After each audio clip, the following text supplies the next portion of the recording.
Now, how exactly does the resurrection complete Christ's work of salvation? How is it that he was to raise to life for our justification? Jack Cottrell comments this way: through his resurrection, Christ earned for us the kind of new life we receive when we are born again. This is why Paul can say that God made us alive together with Christ. By grace you have been saved, and raised us up with him. Ephesians 2, 5 and 6. Similarly, Colossians 3:1.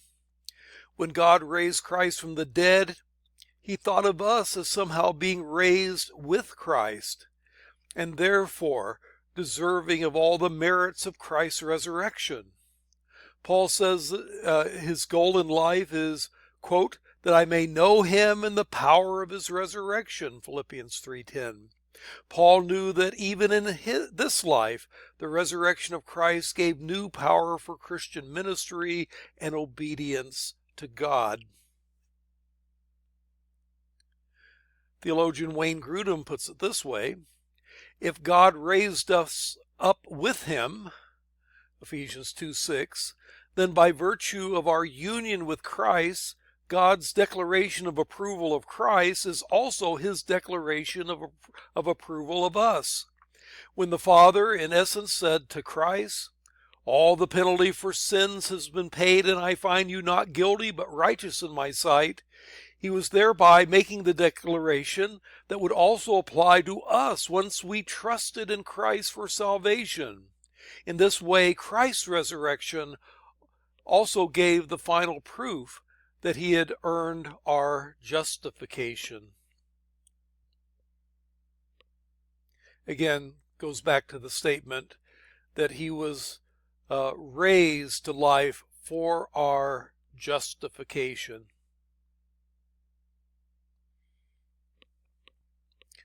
Another thing theologically that the resurrection shows is that there is life after death. Jesus, according to the Bible, is the firstborn from the dead, that expression in Colossians 1:18 and Revelation 1:5. And as such, his resurrection foreshadows ours. He is said to have the keys of death and Hades, Revelation 1:17 and 18. That is, he is the one who determines who will receive the resurrection unto life. So Romans 6 and verse 9, Christ, having been raised from the dead, is never to die again. Death no longer is master over him. And then 2 Timothy 1:10, he has abolished death and brought life and immortality to life.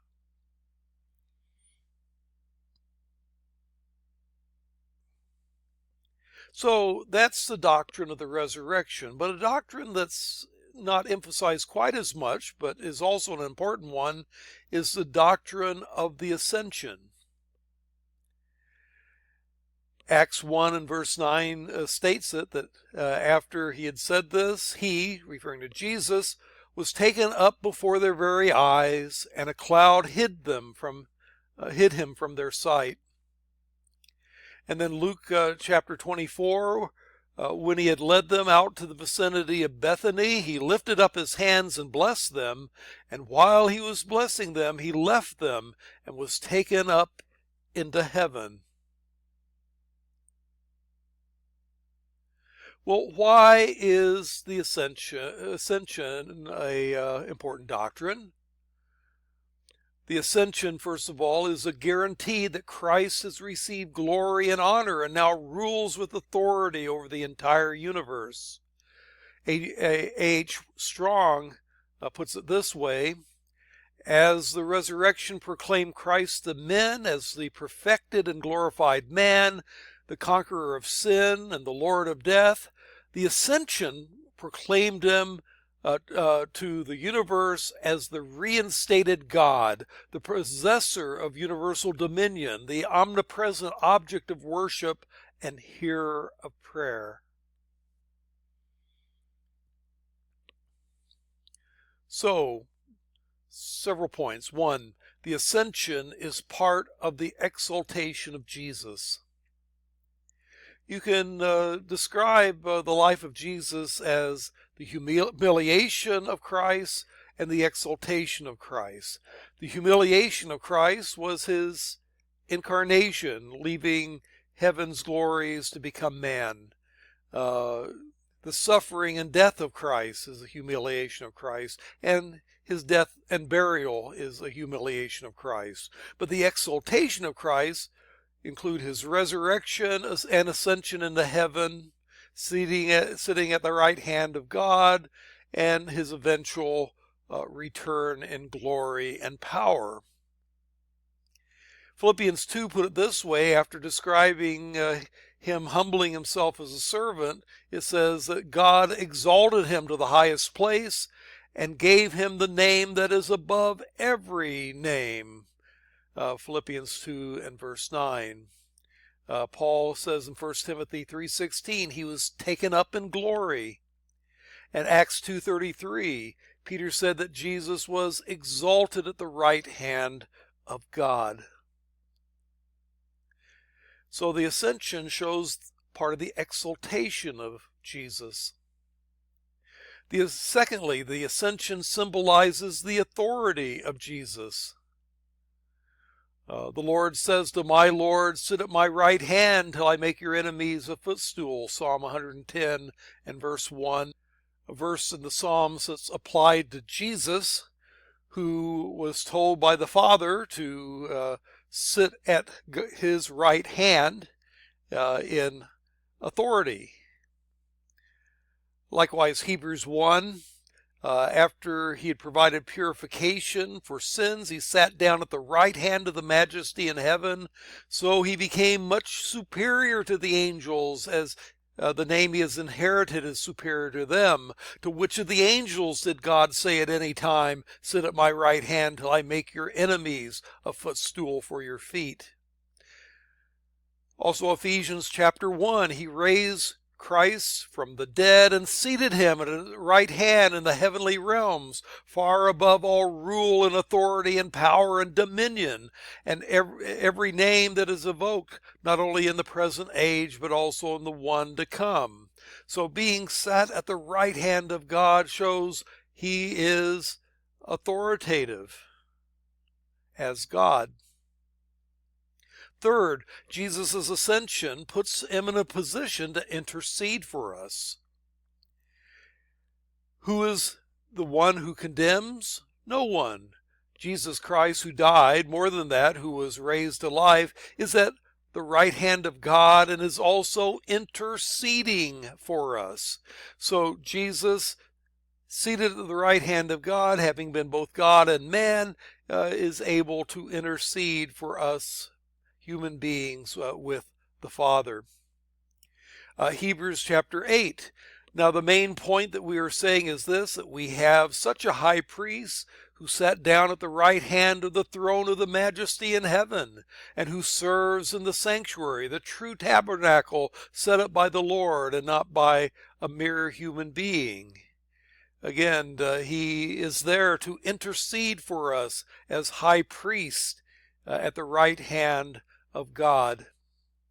And then Hebrews 10 and verse 12, but when this priest had offered for all time one sacrifice for sins, he sat down at the right hand of God.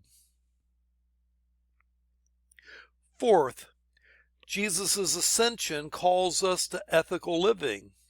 Colossians chapter 3 and verse 1, since then you have been raised with Christ, set your hearts on things above, where Christ is, seated at the right hand of God.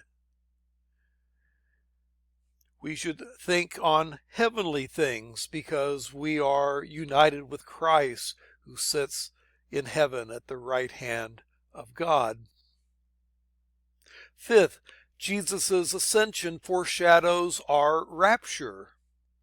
According to 1 Thessalonians chapter 4:17, Jesus is going to return, and when he does, those of us who are still alive will, quote, meet the Lord in the air.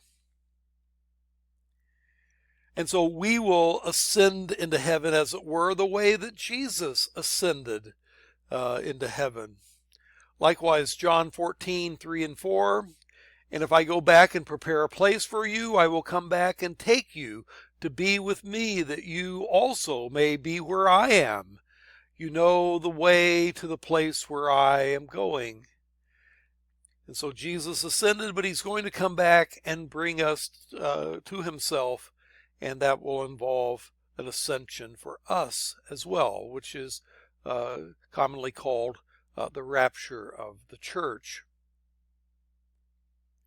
6, Jesus' ascension foreshadows our ruling with Christ. It says, God raised us up with Christ and seated us with him in the heavenly realms in Christ Jesus.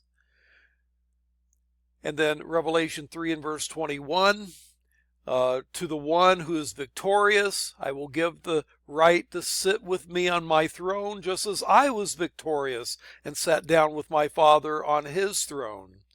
In heaven, according to Ephesians 2:6 and Revelation 3:21 and also Ephesians 6:12, we're going to have a ruling role with Christ, being seated with him at the right hand of God and having certain responsibilities, so that we will in some ways rule. Other verses talk about this ruling function.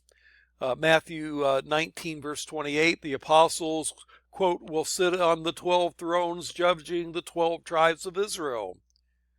Luke 22:30, you will eat and drink at my table in my kingdom, and you will sit on thrones judging the 12 tribes of Israel. 1 Corinthians 6:2 and 3, do you not know that the saints will judge the world? Do you not know that we are to judge angels? 2 Timothy 2:11 and 12, if we died with him, we shall also reign with him. And then Revelation 5 and verse 10 speaks of Christians, that they shall reign on the earth. So to summarize, the doctrine of the resurrection is definitely essential to the Christian faith, but the doctrine of the ascension of Jesus Christ is also a very important doctrine. The doctrine of the ascension teaches us to exalt Jesus, who God himself exalted by sending him into heaven.